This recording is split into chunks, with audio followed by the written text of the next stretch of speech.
नमस्कार। Ask doctor Gupta पर आपका एक बार पुनः स्वागत है। कैंसर डरावना नाम है, एक भयानक रोग है। ऐसा रोग जिससे सब डरते हैं, मरीज भी डरते हैं, समाज भी डरता है और कुछ हद तक डॉक्टर भी डरते हैं और ठीक ही डरते हैं। बहुत लोगों के लिए कैंसर एक प्रकार के भूत प्रेत के समान है। जैसे भूत कौन होते हैं, कैसे होते हैं, क्यों आते हैं, कैसे उनसे छुटकारा मिलेगा, यदि किसी के पीछे भूत लग जाए तो उससे छुटकारा कौन दिला सकता है, इसके बारे में लोग लगभग ना के बराबर जानते हैं। इसी प्रकार कैंसर होता क्या है, कैंसर क्यों होता है और कैंसर का उपचार किससे कराना चाहिए जो हमें इससे छुटकारा दे सके, इस बारे में भी लोग कम जानते हैं। और दोनों ही मामलों में लोग गलत जगह पहुंच जाते हैं, गलत लोगों से मिलते हैं और अपना पैसा भी खर्च करते हैं और उन्हें लाभ भी नहीं होता। कैंसर का जो शाब्दिक अर्थ है, वह एक समुद्री जंतु है जो देखने में कुछ इस प्रकार का लगता है। बहुत सारे कैंसर संस्थानों के, कैंसर का उपचार करने वाले संस्थानों के लोगों में आपको इसका चित्र मिलेगा। जिस प्रकार ये केकड़ा अपने शिकार को, अपने भोजन को कुतर-कुतर के खाता है, कुतर-कुतर के नष्ट करता है, उसी प्रकार कैंसर भी अपने रोगी को, अपने से प्रभावित व्यक्ति को धीरे-धीरे, धीरे-धीरे करके हानि पहुंचाता है। तो आइए आज हम कैंसर नाम के इस भूत का पर्दाफाश करने का प्रयास करते हैं कि ये क्या है, क्यों होता है। कैंसर वास्तव में हमारे शरीर में मरने वाली कोशिकाओं के और दूसरे बनने वाली कोशिकाओं के बीच के संतुलन के बिगड़ने के कारण होता है। जब भी किसी व्यक्ति का जन्म होता है तो वह कुछ कोशिकाएं, कुछ सेल्स के साथ पैदा होता है। इसमें से कुछ सेल्स जैसे नर्वस सिस्टम की सेल्स हैं और इस तरह की कुछ और सेल्स हैं। उनके अलावा बाकी सभी सेल्स की एक निश्चित आयु होती है, जो समय होने पर मर जाती हैं और उनकी जगह नई कोशिका आ जाती है। अब यह कोशिकाओं के मरने का और उनकी जगह नई कोशिका के आने के बीच का संतुलन बहुत नाजुक, बहुत बारीक संतुलन होता है। कई बार बहुत सारे कारणों से यह संतुलन बिगड़ जाता है और मरने वाली कोशिकाओं के स्थान पर जगह भरने के लिए जितनी कोशिकाओं की आवश्यकता है, उससे ज़्यादा कोशिकाएं बनने लगती हैं। तो ये जो नई सेल्स, नई कोशिकाएं बनती हैं, ये क्योंकि फालतू हैं, इसलिए ये इकट्ठा होने लगती हैं और इकट्ठा हो होकर ये एक गांठ का रूप ले लेती हैं।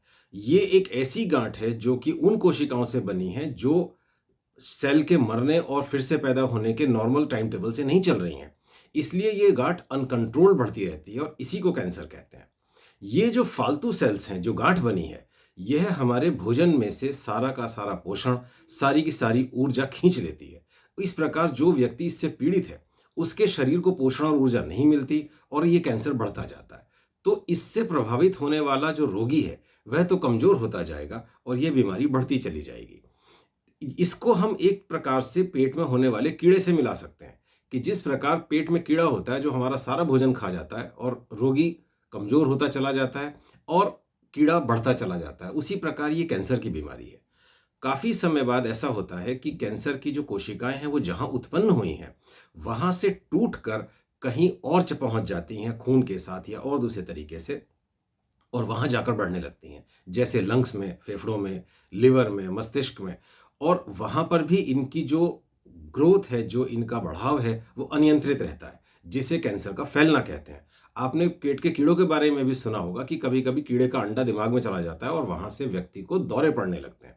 लेकिन कीड़े में और कैंसर में एक फर्क है कि कीड़े का उपचार बहुत सरल है, कैंसर का उपचार इतना आसान नहीं है। एक बात हमें समझनी होगी कि ये जो कैंसर की कोशिकाएं हैं, ये दरअसल हमारे शरीर की सामान्य कोशिकाओं में ही परिवर्तन होने के कारण बनी है। तो ये इसलिए हमारे शरीर की नॉर्मल कोशिकाओं से बहुत मिलती जुलती हैं। तो कोई भी उपचार यदि हमारे शरीर में पड़ी हुई कैंसर की कोशिकाओं को मारने का प्रयास करेगा, तो क्योंकि कैंसर की कोशिकाएं हमारे शरीर की नॉर्मल कोशिकाओं से मिलती जुलती हैं, तो ये हमारे शरीर को भी नुकसान देगा, क्योंकि ये दोनों बहुत ज़्यादा अलग नहीं है, बहुत थोड़े मिलते जुलते हैं। कैंसर के साथ में एक स्टिग्मा है कि उसके बारे में, जैसे टीबी का पेशेंट होता है, यदि कोई भी ऐसा व्यक्ति है जिसकी की सेहत बहुत तेजी से गिरती जा रही है, तो जनरली ये माना जाता है कि या तो इसको कैंसर है या इसको टीबी है।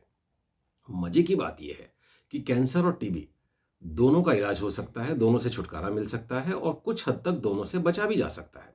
लेकिन इनके बारे में जो डर है, जो भ्रांति है, वो इतनी ज़्यादा है कि लोग कैंसर के और टीबी के रोगियों के साथ में बर्तन तक शेयर करना उचित नहीं समझते। कई बार तो लोग एक कमरे में सोने तक से बचते हैं। लेकिन यह सत्य ये है कि कैंसर छुआछूत की बीमारी नहीं है। आजकल तो जो टीबी के मरीज हैं, उनके इलाज में भी उनको आइसोलेट करना, लोगों से अलग रखना, सैनिटोरियम में रखना, ये भी बंद कर दिया गया है। और कैंसर के बारे में एक बड़ी नकारात्मक सोच है, बड़ा एक हताशा का माहौल है कि लोग इसका उपचार नहीं कराते ये मान के कि इसका उपचार कराना व्यर्थ है। कुछ भी करें, मरीज को सही नहीं होना है, उपचार में पैसा व्यर्थ है और प्रत्येक मरीज को बिना उपचार के मरना ही है। सबसे दुर्भाग्यपूर्ण बात जो होती है, जो मुझे बहुत दुखदाई लगती है, वो ये है जब कोई डॉक्टर ऐसे कहता है। मैंने ऐसे डॉक्टर्स को देखा है जो ये कहते हैं कि किसी का कैंसर ठीक नहीं होता, घर ले जाओ, खुश रखो, सेवा करो, पैसा बर्बाद नहीं करो। जबकि जो आंकड़े हैं, जो सत्य है, वो इसके बिल्कुल विपरीत है। कुछ भ्रांतियां इतनी ज्यादा गहरी पैठ बना चुकी हैं कि वो भ्रांतियां नहीं बची हैं, वो एक तरीके के अंधविश्वास बन चुके हैं। तो एक-एक करके हम इन कुछ अंधविश्वासों या भ्रांतियों के बारे में भी चर्चा करेंगे। सबसे पहली जो भ्रांति है वो ये है कि कैंसर को छूने से ये फैल जाता है। तो इसलिए ना तो इसकी एफएनएसी कराइए, ना इसकी बायोप्सी कराइए, ना इसका ऑपरेशन कराइए। जबकि वास्तविकता इससे बिल्कुल उल्टी है। जब हम किसी कैंसर की बायोप्सी करते हैं, तो हमें उससे जो टिश्यू मिलता है, जो उसका सैंपल मिलता है, उस पर जांच की जाती है जिससे हमें ये पता लगता है कि इसकी वास्तविक प्रवृत्ति किस प्रकार की है और हमें आगे इसके उपचार के लिए क्या करना होगा, हमें उसके लिए मार्गदर्शन मिलता है। दुनिया में जितने भी लोग कैंसर से ठीक हुए हैं और इनकी संख्या करोड़ों में है, वो सभी अपने टिश्यू की सैंपलिंग कराने के बाद, कैंसर की पूरी जानकारी मिलने के बाद, सही उपचार कराने के बाद ही ठीक हुए हैं। और जो काफ़ी बार लोग कहते हैं कि भई हमारे पड़ोस में एक था, उसकी बायोप्सी कराने के बाद एकदम बढ़ गया, तो वो बायोप्सी कराने के बाद नहीं बढ़ा, वो बीमारी की प्रवृत्ति थी कि वो बढ़ा। बायोप्सी कराई गई किंतु आगे उपचार नहीं कराया गया। बीमारी बढ़ती चली गई और उसका दोषारोपण उसकी एफएनएसी या बायोप्सी पे कर दिया गया। बहुत दुखद स्थिति होती है जब एक ऐसा मरीज जो ठीक हो सकता है, उसका परिवार ऑपरेशन कराने के लिए मना कर देता है और मरीज एक बहुत लंबी, बहुत दर्द भरी मृत्यु को प्राप्त होता है। बहुत बार इस तरह के रोगी कुछ महीनों के बाद बहुत बुरी स्थिति में रात में इमरजेंसी में आते हैं और उस समय उनके परिवार के लोग हाथ जोड़कर क्षमा मांगते हैं और कहते हैं कि हमसे गलती हुई, अब हमारे मरीज की स्थिति बहुत बुरी है, अब आप इसका ऑपरेशन कर दीजिए, अब आप इसकी बायोप्सी कर दीजिए।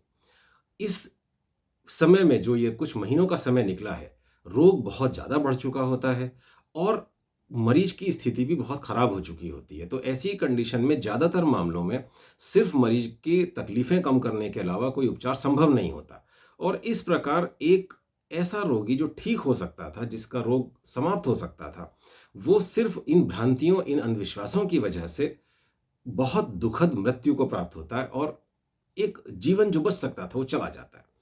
तो इसलिए अफ़वाहों पर विश्वास ना करें। जो इसका विशेषज्ञ है, वो इसके बारे में जानता है, आपसे ज़्यादा जानता है, एक सामान्य डॉक्टर से भी ज़्यादा जानता है, तो उस पर विश्वास करें।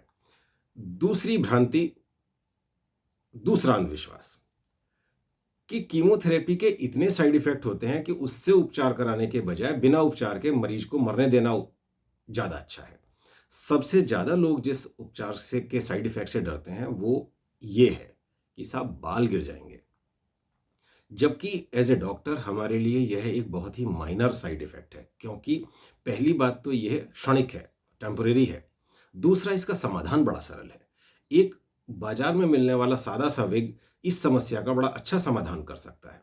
एक बात हमें समझनी होगी कि जब भी किसी दवा में असर होगा, उसमें इफ़ेक्ट होगा, तो उसके अंदर साइड इफ़ेक्ट भी होगा। यहाँ तक कि जो दवाइयाँ दर्द और जुकाम के लिए ली जाती हैं, उनमें भी साइड इफ़ेक्ट होते हैं। तो इफ़ेक्ट और साइड इफ़ेक्ट एक ही सिक्के के दो पहलू हैं, दोनों एक साथ हाथ पकड़ के चलते हैं। हमें यह भी समझना है कि क्योंकि कैंसर की कोशिकाएँ हमारे शरीर की अपनी ही कोशिकाओं से निकली हैं, तो इसलिए साइड इफ़ेक्ट अपेक्षाकृत ज़्यादा होंगे।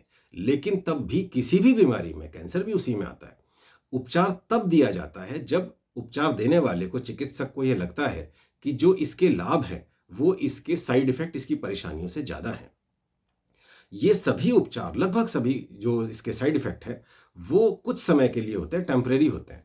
तो ये टेम्परेरी साइड इफ़ेक्ट जो कुछ समय के हैं, ये हमें एक खतरनाक बीमारी से परमानेंट छुटकारा दिला सकते हैं, सदा के लिए छुटकारा दिला सकते हैं। तो इसलिए अफ़वाहों पर विश्वास ना करें। जो विशेषज्ञ है, वो इस बीमारी के बारे में आम जनता से, आम डॉक्टर से ज़्यादा जानता है, उस पर विश्वास करें।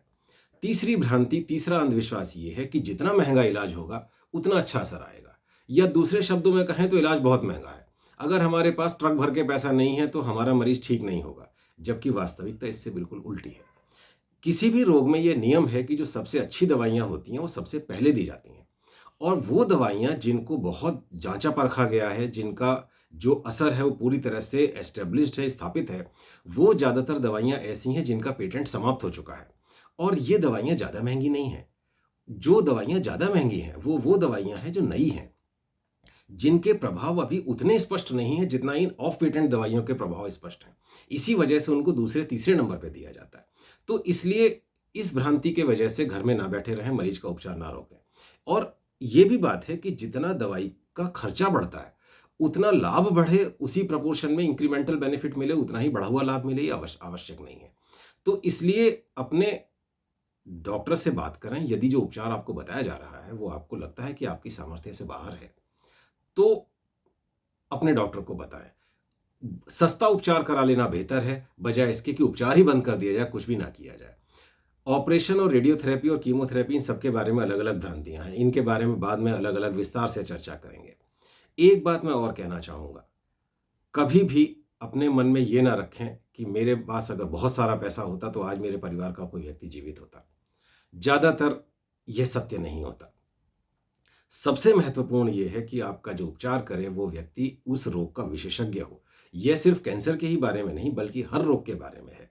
तो इसलिए अपने एक विशेषज्ञ को चुनिए, जो भी वो समझाएँ उनकी बातों को मानिए, इधर-उधर की बातें ना सुनें, अफ़वाहों पर ध्यान ना दें और इसके साथ ही जितने भी लोग इस बीमारी का इलाज करा रहे हैं या इस बीमारी से पीड़ित हैं, मैं उन सबको शुभकामनाएँ देता हूँ, उनको जल्दी स्वास्थ्य लाभ हो। धन्य